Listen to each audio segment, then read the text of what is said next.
కాలంగా చెప్తా ఉన్నాను. కాకినాడలో డూప్లికేట్ పట్టాలు, నకిలీ పట్టాలు పంచబడతా ఉన్నాయి. అది ఎవరో చేస్తే, ఎవరో నేరస్తుడు చేస్తే అది పట్టుకోవడం చాలా ఈజీ.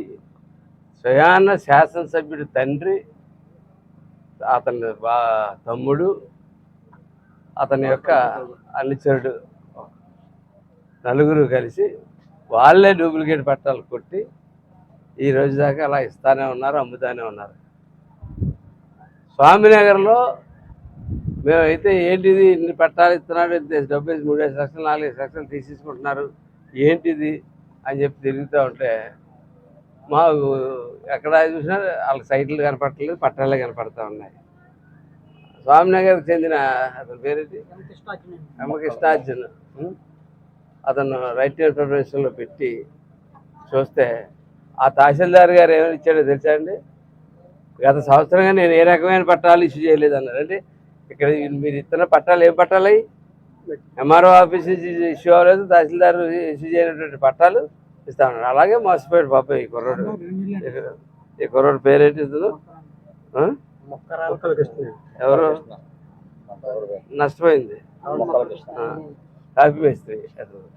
అతను ఆ రకంగా ఈ దుర్గా ప్రసాద్ అన్న అతనికి ఇచ్చాడు. ఈ దుర్గా ప్రసాద్ ఏమో కురసాల సత్యనారాయణ అన్న అతనికి ఇది ఇచ్చాడు. ఇచ్చి సంవత్సరం చెల్లరేస్తుంది. ఈ వడ్డీ 3 లక్షల వడ్డీ తిరుగుతూ ఉంది. అది మీటర్ అలా తిరుగుతూ ఉంది. ఇది సైడ్ రావట్లేదు. ఏం చేస్తాడు, ఏం చేయని పరిస్థితులు, తప్పని పరిస్థితులు ఇలా ఆత్మహత్య ప్రయత్నం చేస్తారు. నాకు ఈ ఆత్మహత్య ప్రయత్నానికి కన్నబాబు గారు సమాధానం చెప్పాలి. ఎట్టి పరిస్థితుల్లోనే దీనికి సమాధానం చెప్పే ఇంద్రపాలెం, స్వామినగర్ సీటుగా ఈ గ్రామాల్లో ఏ గ్రామాల్లో అడుగుపెట్టినా దీనికి సరైన సమాధానం చెప్పి అడుగు పెట్టాలని చెప్పి నేను అడుగుతా ఉన్నాను. ఎందుకంటే ఈ ప్రాంతాల్లో మీరు అత్యధిక అవినీతి చేసిన ప్రాంతాల్లో ఇట్లా గుర్తించాము. ఈ ప్రాంతాల్లో బీసీ వర్గాలు చాలామంది ఎక్కువగా ఉంటారు. వాళ్ళు మోసం చేయడం చాలా తేలికైన అభిప్రాయానికి మీరు వచ్చేసి చాలా దారుణంగా ఈ దుర్గా ప్రసాద్ అన్నవాడిని అడ్డుపెట్టుకుని చుట్టుపక్కల ఇటువంటివి చేస్తూ ఉన్నారు. ఈ దుర్గా ప్రసాద్ అన్న అతను గతంలో కూడా ఇతను వేరే ఎక్కడ విన్నాం, ఏటీఎంలోనే తినానంటే అతను ఏటీఎంలో దొంగతనం చేశాడని చెప్పి బయట పార్క్ చేసింది కార్లు పట్టుకెళ్ళిపోయి అమ్మేస్తుంటాడని ఇలాంటి రకరకాలు దుర్గా ప్రసాద్ గురించి విన్నాం. మరి ఇటువంటి నేరస్తుల మీద రౌడీ షీటర్లు ఎందుకు కట్టరో నాకు అర్థం కాదు. రౌడీ షీటర్లు కట్టి వాళ్ళ మీద కన్నేసి ఖచ్చితంగా వాచ్ చేయాలి కదా. కనీసం పోనీ వీళ్ళు కాకపోతే అధికార యంత్రాంగం ఉన్నా సరే ఆ ప్రక్రియలో వెళ్ళాలి కదా. నేను ఎస్పీ గారిని రిక్వెస్ట్ చేస్తా ఉన్నాను, సార్ ఖచ్చితంగా ఇలాంటి వాళ్ళందరి మీద ఒకసారి మీరు దృష్టి పెట్టాలి సార్. దృష్టి పెట్టకపోతే రేపు ఎన్నికలు కూడా ప్రశాంతంగా జరగవు, చాలా ఇబ్బందికరమైన సిచ్యువేషన్స్ వస్తాయి. కాబట్టి ఎస్పీ గారు నేను కోరుతా ఉన్నాను, ఈ ఎన్నికల 13వ తారీఖు లోపల ఈ నకిలీ పుట్టాన్ని పట్టుకుని వాళ్ళని వెంటనే అరెస్ట్ చేయాలా. అలాగే ఈ ఏటీఎం దొంగతనాలు, ఈ సైట్లు 3 లక్షలు గట్రా అమ్మిన బ్యాచ్ల మీద కూడా పూర్తి స్థాయిలో ఎంక్వైరీ చేయాలా. మేము ఇవాళ సాయంత్రం ఎస్పీ గారిని కలిసి కాగితం సబ్మిట్ చేయబోతా ఉన్నాం. ఖచ్చితంగా దీని మీద ఆ బాధ్యత కుటుంబానికి న్యాయం జరగాలని కోరుకుంటున్నాం. ఇక్కడే ఈ ప్రాంతంలో ఉన్నాము. నేను వెళ్ళి ఇప్పుడు కుటుంబాన్ని కూడా పరామర్శించి పూర్తి స్థాయి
మనసుతో అక్కి గారు ఆశీర్వదించండి. అక్కి గారు మా గుర్తు గ్లాస్ అండి. అక్కి గారు గ్లాస్ అండి. అక్కి గారు నిండు మనసుతో ఆశీర్వదించండి.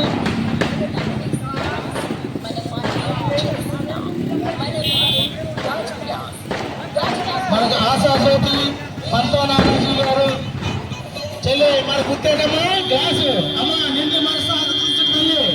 ఎక్కడున్నా మన గ్లాస్ 6 చంద్రబాబు నాయుడు 6 కొట్టాడు. మన గుర్తు పంతోనారాజీ గారి గుర్తు 6 సూపర్ 6 చంద్రబాబు నాయుడు సూపర్ 6 మన గుర్తు సూపర్ 6. అమ్మా పంతోనారాజీ గారు వస్తారు మీ ఇళ్ళ ముందుగా. ప్రతి ఒక్కరూ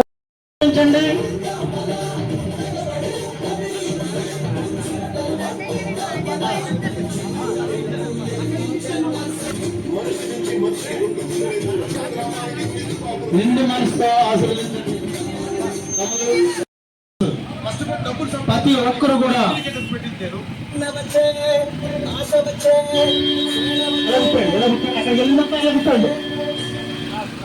నిండు మనసుతో ఆశీర్వదించండి బాబు.